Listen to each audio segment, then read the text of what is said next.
I've been asked to explain how New 52 Superman and Rebirth Superman are kind of two separate people yet become one and the same. As you all know, sometimes comic book storylines get pretty convoluted, and this is no exception. Let's start with the New 52 Superman. The New 52 came out after Flashpoint. It was a hard reset for the DC universe. The biggest thing is that, the DC characters are notably younger, probably about 10 years or so. They had some new costume designs, and Clark Kent is basically the same guy. He keeps the same origin story, although a lot of New 52 origin stories were different. The biggest difference is probably his relationship with Diana, aka Wonder Woman, instead of Lois Lane. But as far as core values and stuff, this is just Superman. Now, as the New 52 was coming to a close, this other Superman started to appear. He has a noticeably different suit, a beard, he's married to Lois, and they have a son, John, together. And as it would turn out, that version of Superman is actually the Superman from before Flashpoint, and he's in that same New 52 universe thanks to the Convergence event. The event where basically Brainiac had pulled a bunch of multiversal variants of different characters throughout different places and time, and stuck them in this place outside of space and time. Believe it or not, this is actually where Jonathan Kent was born. These multiversal counterparts were tasked by Brainiac to go back to the first Crisis event and defeat the Anti-Monitor. Once that was completed, he sent everybody back home to their respective universe, the only problem being that Clark's universe no longer exists thanks to Flashpoint.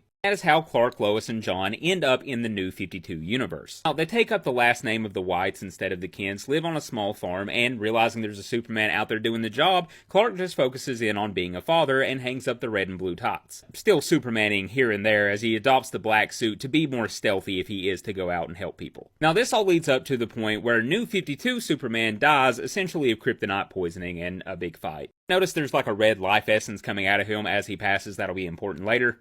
Post-Crisis Superman actually meets with Lana Lang and explains to her that if she shows him where the Fortress of Solitude is on this Earth, he can probably bring Superman back to life, that he's done it before. But he finds out that that Fortress of Solitude doesn't have the technology there to do that, so he helps Lana bury the old Superman back in Smallville. He shaves his beard, dons the red and blue suit again, and becomes this Earth's new Superman. Of course, the Justice League isn't very trusting of this at first. It's odd considering Clark and Bruce had some really buddy-buddy moments in this Rebirth run after this, but it doesn't matter. What's even weirder is that there was another Clark Kent out there keeping the secret identity of the old Superman. That Clark Kent shows up at Clark and Lois's home one night and actually causes their son John to disappear. Superman and Lois go to question him and find out exactly who he is and why he's doing this. And it turns out that that Clark was actually the fifth dimensional imp, Mr. Mixius Spitlick. Mixie has John trapped in this other dimension where he's guided by these two red energy forces. After he hears them talking to them, he believes that's his mom and dad. The actual mom and dad are playing in a Mixius Spitlick's game, trying to save their son, and simultaneously kind of forgetting who he is because of Mixie's magic. But the red energies presenting themselves as Clark and Lois help John break out of his entrapment, and once they do, then transform into Clark and Lois, and John thinks that maybe this is his mom and dad, although they look different. As it would turn out, that these versions are the New 52 versions of Clark and Lois. So that was how the red energy from Superman's death kind of plays into all of this.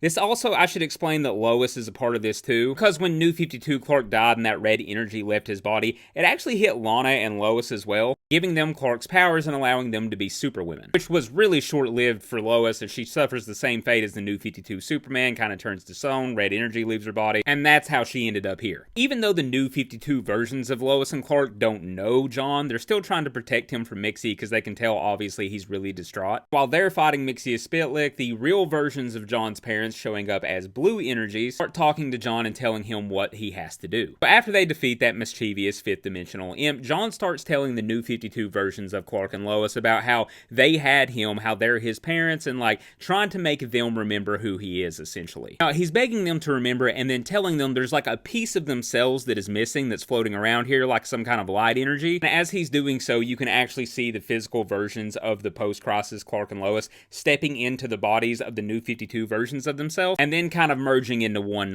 force. So John's parents are successfully back and they tell him that everything is going to be fine. Now, it also turns out that Superman is so integral to every DC Earth that his arrival is such an important piece of time. It's a universal constant. And by merging the two lives of these two different Supermans, it actually merged the timelines that they came from so that the pre-Flashpoint and New 52 versions of everybody are kind of merged into one, and that kind of gives you DC's Rebirth. I hope to God that that was not confusing and that I cleared that up properly, because that's really about the best job I could do of explaining.